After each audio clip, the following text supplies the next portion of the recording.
এতদিন জনগণনা যেভাবে হতো এবং যেটা ঘোষণা করা হলো, কি পরিস্থিতি ছিল এবং কি হতে চলেছে আপনি যদি একটু বুঝিয়ে বলেন। প্রথমত যেটা বলতেই হয় সেটা হচ্ছে যে এই জাতি গণনা বা জাত গণনার ক্রেডিট অথবা ডিসক্রেডিট, এটা যদি কেউ মনে করে যে রাহুল গান্ধীরই একমাত্র প্রাপ্য, সেটা অত্যন্ত ভুল ধারণা। এই জন্য একটুখানি পরিপ্রেক্ষিতটা বলে নেওয়া ভালো। সেটা হচ্ছে পরিপ্রেক্ষিতটা শুরু অনেকদিন আগে থেকেই, কিন্তু মোটামুটি বলতে পারেন 1992 সালে সে বিখ্যাত সুপ্রিম কোর্টের ইন্দিরা সাহানি জাজমেন্ট, যাতে বলা হলো যে ওবিসিদের রিজার্ভেশনটাও আইনগতভাবে মান্য এবং তাদেরকে দেওয়া যাবে। তখন প্রশ্নটা উঠলো যে ওবিসিদের তো কাউন্ট করা হয় না, এবং যেহেতু গিনতি করা হয় না তাহলে রিজার্ভেশনটা হবে কি করে। কিন্তু সেসবের আগেই দেখা গেল যে একটা 27% রিজার্ভেশন ওবিসিদের চালু হয়ে গেল। এটা বোধহয় একটা মানে সব থেকে অদ্ভুত ঘটনা সারা পৃথিবীর মধ্যে কোথাও ঘটেছে কিনা আমি জানি না, যেখানে একটা বিশেষ সমুদায়ের জন্য ওবিসি, তাদের জন্য একটা লিগ্যাল প্রভিশন করা হচ্ছে রিজার্ভেশনের, যে এমন অবস্থায় যেখানে তাদেরকে কাউন্টই করা হয়নি যে তারা জনসংখ্যার কত অংশ। এই ধরনের পলিসি মেকিং অনেক দেশে হয়, আমাদের দেশে এই ধরনের পলিসি মেকিং আগেও হয়েছে, ভবিষ্যতেও হবে। মানে এটা এক ধরনের কানে শোনা পলিসি মেকিং ধরনের ব্যাপারটা হচ্ছে। কিন্তু তখন প্রশ্নটা উঠে আসে যে তাহলে তো জাত গণনা করতেই হয়। মনে রাখবেন 1999 সালে মানে মিনিস্ট্রি অফ সোশ্যাল জাস্টিস পরিষ্কারভাবে সরকারকে জানিয়েছিল, যে ক্যাবিনেটকে জানিয়েছিল যে জাত গণনা করতে হবে। এমনকি তখনকার যে রেজিস্ট্রার জেনারেল, যখন তিনি প্রস্তুত হচ্ছেন, রেজিস্ট্রার জেনারেল মানে সেন্সাস রেজিস্ট্রার জেনারেল, উন্নি বলে একজন ছিলেন, তিনি 2001-এর সেন্সাস করতে প্রস্তুত হচ্ছেন, তিনি তখন একটা লম্বা নোট লিখেছিলেন মিনিস্ট্রিকে এবং পার্লামেন্টকেও, যে জাত গণনাটা কেন প্রয়োজন হতে যাচ্ছে। সেই সময় ওটা মান্য হয়নি, ধার্য হয়নি, এবং সরকার সেটাতে রাজিও হয়নি।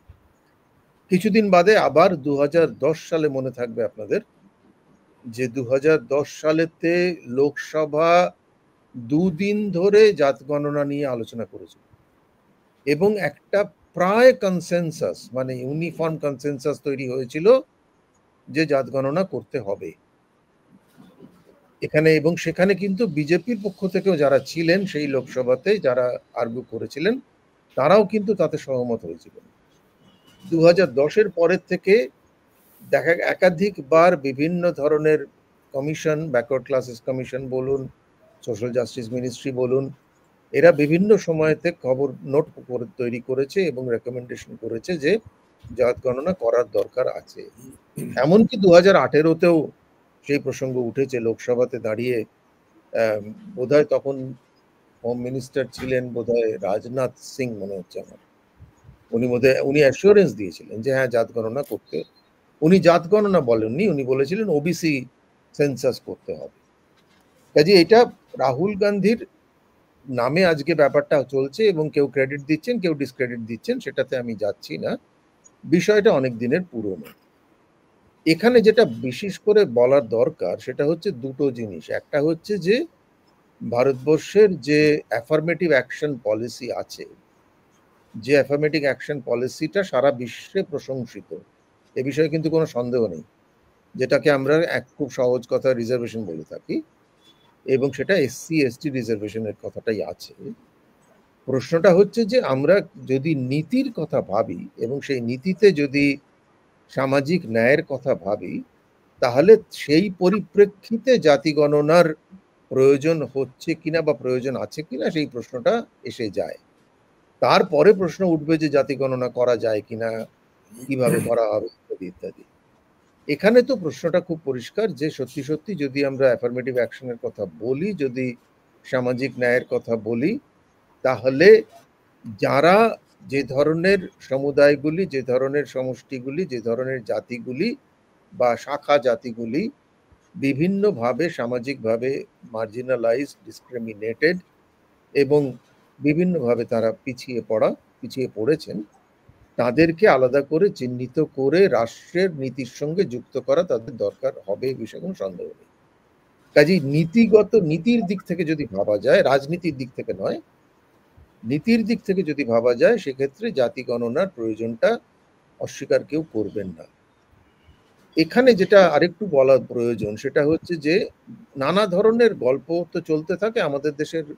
মজাটা হচ্ছে যে মানে মিডিয়াতে বলুন, সারা অন্যান্য আলোচনাতেও বলুন, লোকে না বুঝে না জেনে এত কথা বলে এবং তার ফলে এত ধরনের ভ্রান্ত ভুল ধারণা তৈরি হয়। তার একটা বড় হচ্ছে যে জাতি গণনা মানে হচ্ছে একটা আলাদা বিশাল এক্সারসাইজ, যে এক্সারসাইজটা করতে গেলে আরো লক্ষ লক্ষ কোটি টাকা খরচা হবে, সরকারের এত সময় যাবে, সবার এত সময় যাবে, এটা করে কি মানে করতে গেলে বহু সময় লাগবে ইত্যাদি।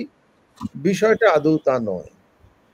এটা যদি আমরা যারা একটুখানি সেন্সাস ডেটা নিয়ে নাড়াচাড়া করে থাকি আমাদের পড়াশোনার প্রয়োজনে, তাদের যদি তারা সবসময় জানি যে সেন্সাসের একটা অনেকগুলো শিডিউল থাকে, যে শিডিউলে গিয়ে সেন্সাস কর্মীরা বাড়িতে গিয়ে খোঁজ নেন এবং জিজ্ঞেস করেন। তার মধ্যে একটা শিডিউলকে আমরা জানি এবং আমরা দেখেছি যে এটাকে বলা হয় হাউস হোল্ড শিডিউল।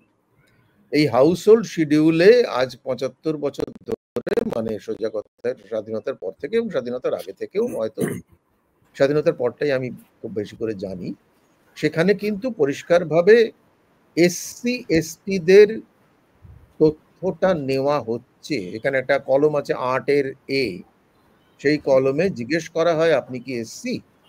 যদি বলেন হ্যাঁ, তাহলে জিজ্ঞেস করা হয় তাহলে আপনার জাতি কি, এবং সেন্সাস কর্মীদের কাছে এসসির এবং এসটির একটা বিশাল তালিকা থাকে, সেই তালিকা থেকে মিলিয়ে তারা জাতিটা লিখে নেয়।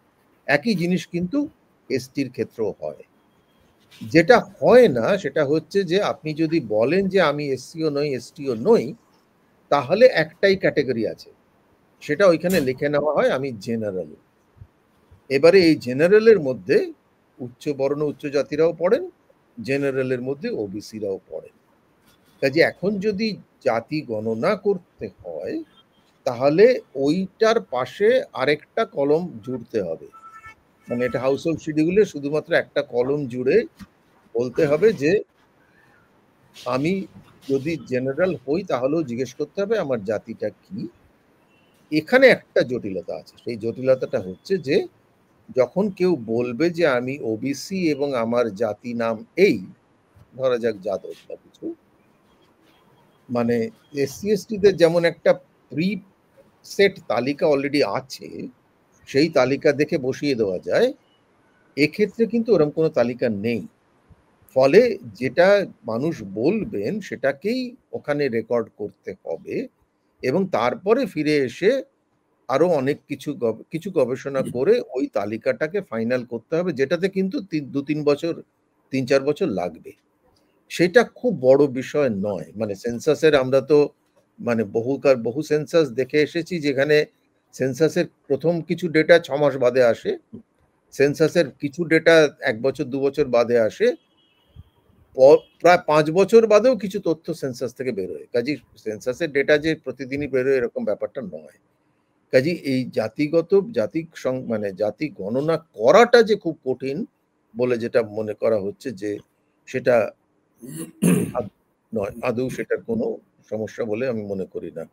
এক্ষেত্রে এই প্রশ্নটাও উঠবে, সেটা হচ্ছে যে যদি কেউ তাদের জাত না বলতে চান, জাতি না বলতে নাই চাইতে পারেন, আমি হয়তো চাইবো না।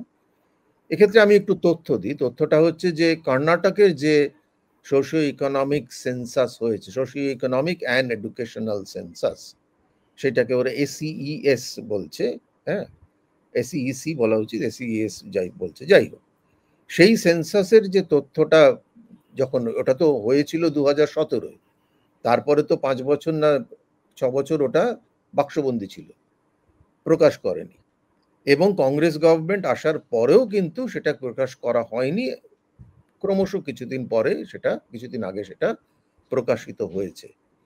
সেখানে দেখা যাচ্ছে যে ২.৫ লক্ষ মানুষ তারা নিজেদের জাতি বলতে চাননি, এবং ২ লক্ষ মানুষ না ১.৫ লক্ষ মানুষ বলেছেন যে আমরা আমাদের জাতি কি জানি না।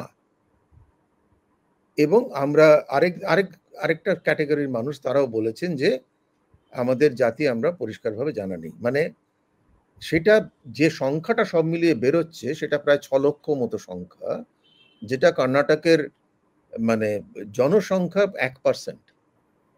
কাজেই এই প্রভিশনটা অলরেডি মানে এম্পিরিক্যালি মানে অভিজ্ঞতায় দেখা গেছে যে তার ব্যবস্থাটা অলরেডি করা যায় এবং করা আছে। সত্যি কথা বলতে কি ধর্মের ক্ষেত্রে তার ব্যবস্থাটা আছে ৭৫ বছর ধরে। ওই সেন্সাসের ওই হাউজিং টেবিলে আর ২টো কলম বাদেই আরেকটা কলম আছে যেখানে আপনার ধর্মটা জিজ্ঞেস করা হয়।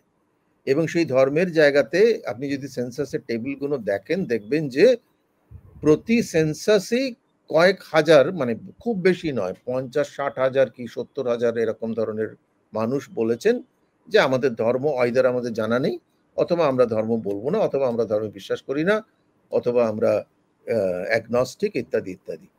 সেই প্রভিশনটাও কিন্তু সেন্সাসে করা আছে। কাজে সেরম ধরনের প্রভিশন জাতিগত গণনার ক্ষেত্রে করা কিছু কঠিন কিছু। কাজে এগুলো সবটাই একটা মানে কিছুটা ইগনোরেন্স, কিছুটা প্রোপাগান্ডা ইত্যাদি। এইটা হচ্ছে নীতির প্রশ্ন যে আমরা জাতিগত গণনা করাটার প্রয়োজন হচ্ছে কিনা।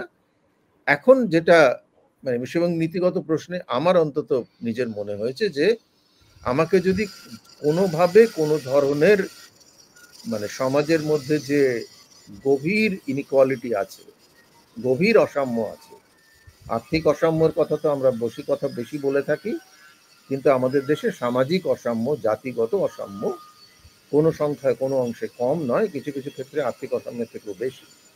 কাজেই যদি অসাম্য দূর করতে হয় বা কমাতে হয় এবং তাদের ভিত্তিতে যদি রাষ্ট্রনীতি তৈরি করতে হয়, তাহলে জাতি সেন্সাসের প্রয়োজন আছে। আরো একটা কারণে জাতি সেন্সাসের প্রয়োজন আছে, সেটা হচ্ছে যে আরো ২-৩টে কারণে আছে। এই ধরনের সেন্সাস করলেই কিন্তু আপনি জানতে পারবেন যে কোন ধরনের জাতি শিক্ষাগতভাবে কতটা এগিয়েছে, এমপ্লয়মেন্ট অপরচুনিটিগতভাবে কতটা এগিয়েছে, কর্পোরেট সেক্টরে তাদের কতটা জায়গা হয়েছে, ব্যবসার জগতে তাদের কতটা জায়গা হয়েছে। এই জিনিসগুলো কিন্তু যদি ধরুন এই সেন্সাসটি না করা হয় তাহলে আমরা কিন্তু জানতেই পারছি না যে কোনো বিশেষ জাতি তারা সত্যি সত্যি এমপ্লয়মেন্ট অপরচুনিটিতে, শিক্ষাগতভাবে, ফর্মাল এমপ্লয়মেন্টে ইত্যাদিতে কোথায় কতটা এগিয়েছে। আরো একটা জিনিস এখান থেকে মানে জানার প্রয়োজন আছে, সেটা হচ্ছে যে এই সেন্সাস থেকে, এবং সেইটাই আমাদের দেশের রাজনীতিক, আমি রাজনীতির দিকে যাব ১ মিনিট বাদে, মেইন সমস্যাটা সেটা হচ্ছে এই যে এই জাতিগণ সেন্সাস করলে কিন্তু আরেকটা জিনিস এর মুখোশ খুলে যায়, সেটা হচ্ছে যে বর্ণ এবং জাতিগুলি আজকে ভারতবর্ষের সত্যি কথা বলতে কি ক্ষমতার আসনে আছে, ক্ষমতা বলতে আমি রাজনৈতিক ক্ষমতার কথা বলছি না, বিচারপতির আসনে, উকিলের আসনে, doctor, engineer, professionals, management professionals, সমস্ত জায়গাতে কর্পোরেট সেক্টরে আছে, তারা যে সত্যি সত্যি একটা সমাজের খুব একটা ক্ষীণ একটা জাতিগত অংশ থেকে উঠে এসেছে, এবং যেটা আমাদের মতো এই ধরনের মানুষরা আমরা চট করে সেটাকে মানতেও চাই না, বুঝতেও চাই না। আমরা মনে করি না না আমরা তো স্বাভাবিক শিক্ষাগত ব্যবস্থার মধ্যে দিয়ে উঠে এসেছি। আসলে যে তা নয়, সেইটাও কিন্তু আনমাস্কড হয়ে যাবে। এখানে আমি আরেকটা অন্য প্রসঙ্গ বলি, সেটা হচ্ছে যে ভারতবর্ষের এই যে সামাজিক অসাম্যে এতখানি তফাৎ হয়েছে, তার একটা কারণ কিন্তু অনেক কারণ আছে। একটা বড় কারণ কিন্তু স্বাধীনতার পরে আমাদের যে শিক্ষা স্ট্র্যাটেজি তৈরি হয়েছিল বা শিক্ষা নীতি তৈরি হয়েছিল, যে শিক্ষানীতি বলেছিল যে আমাদের হায়ার এডুকেশনে এমফাসিস দিতে হবে, হায়ার এডুকেশনে জোর দিতে হবে, যাতে আমরা খুব তাড়াতাড়ি পশ্চিমী অর্থনীতি বা পশ্চিমী জগতের সঙ্গে এক জায়গায় আসতে পারি। তাতে কি হয়েছিল সেটা আজকে একেবারে প্রমাণিত। সেটা হচ্ছে যে সমাজে তখন যারা অলরেডি এগিয়ে ছিল তারাই হায়ার এডুকেশনের সুযোগটা নিয়ে আরো বেশি এগিয়ে যায়, যার ফলে আজকে কর্পোরেট সেক্টরে বলুন, বিচার ব্যবস্থায় বলুন, অ্যাডমিনিস্ট্রেটিভ সার্ভিসে বলুন, অন্য যে কোনো বড় ম্যানেজমেন্ট প্রফেশনালসে বলুন, ডাক্তারি জগতে বলুন, সব জায়গাতেই দেখা যায় ওই একটা সামান্য ন্যারো ব্যান্ডের জাতিদের প্রাধান্য।